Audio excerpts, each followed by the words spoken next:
সীমান্ত দিয়ে ভারতে পলায়নের সময় ঢাকা দক্ষিণ মহানগর আওয়ামী লীগের দপ্তর সম্পাদক রিয়াজউদ্দিনকে 3 মানব পাচারকারী দালাল সহ আটক করেছে স্থানীয়রা। জানা যায়, নিষিদ্ধ আওয়ামী লীগের সাবেক শিক্ষামন্ত্রী ডক্টর দীপু মনির ভাগ্নে তিনি। শনিবার সকালে ঝিনাইদহের মহেশপুর উপজেলার জেলাপোতা গ্রামের ক্লাবের মোড় এলাকায় ঘটে এ ঘটনা। স্থানীয় সূত্রে জানা যায়, গত বৃহস্পতিবার অবৈধভাবে ভারতে পলায়নের সময় রিয়াজউদ্দিন মহেশপুর উপজেলার পিপুলবাড়িয়া গ্রামের দালাল ভজের কাছে পৌঁছান। এ সময় দালাল চক্রের সদস্যরা তাকে জিম্মি করে কয়েক ধাপে মোটা অঙ্কের টাকা দাবি করেন। টাকা দিতে ব্যর্থ হলে 2 দিন ধরে তাকে আটক রেখে হত্যার হুমকিও দেয় তারা।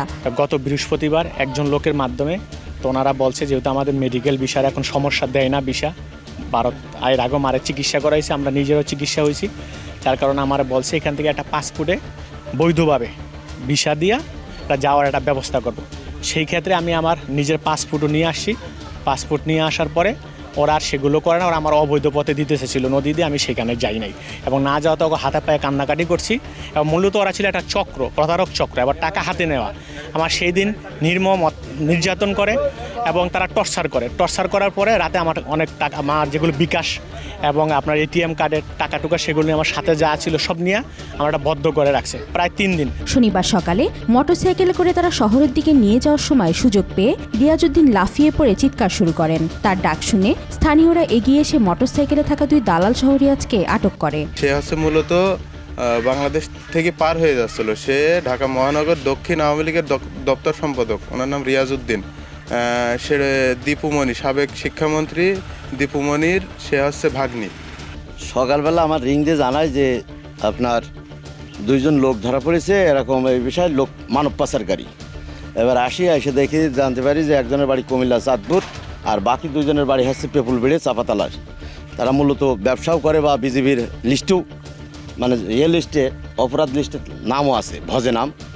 তা জানতে পারি, জানার পরে এবার যখন আশপাশ থেকে বেশ কিছু তথ্য পাই, তথ্য পাওয়ার পর থেকে তারপরে আমরা তাদের আটকে রাখি। তারপরে ভজে বলে ওই ছেলেটা বিজিবির সাথে করে আসে। সাথে করে আসার সময় এসে বিজিবির আসামি নিয়ে যেতে চাই। বিজিবি আসামি যখন নিয়ে যেতে চাই তখন আমরা বাধা দিয়ে সেটা বলি যে পুলিশের কাছে জানিয়ে, তারপর প্রশাসনের কাছে সমস্ত কিছু জানিয়ে এই জায়গা থেকে হস্তান্তর করব। খবর পেয়ে দালাল চক্রের অন্যতম সদস্য ভজে বিজিবি সদস্যের সাথে ঘটনাস্থলে এসে আটককৃতদের ছাড়িয়ে নেওয়ার চেষ্টা করলে ক্ষুব্ধ জনতা তাকে আটক করে। পরে বিজিবি সদস্যরা আটক দালালদের নিয়ে যেতে চাইলে স্থানীয়রা বাধা দেয় এবং পুলিশদের খবর দেন। পরে মহেশপুর থানা পুলিশ ঘটনাস্থলে পৌঁছে রিয়াজউদ্দিন ও 3 দালালকে উদ্ধার করে থানায় নিয়ে যায়। নিউজ ডেস্ক, আজকাল।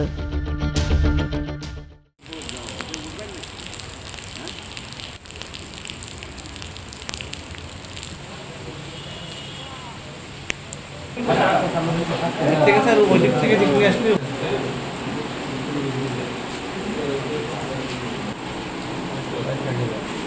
সামনে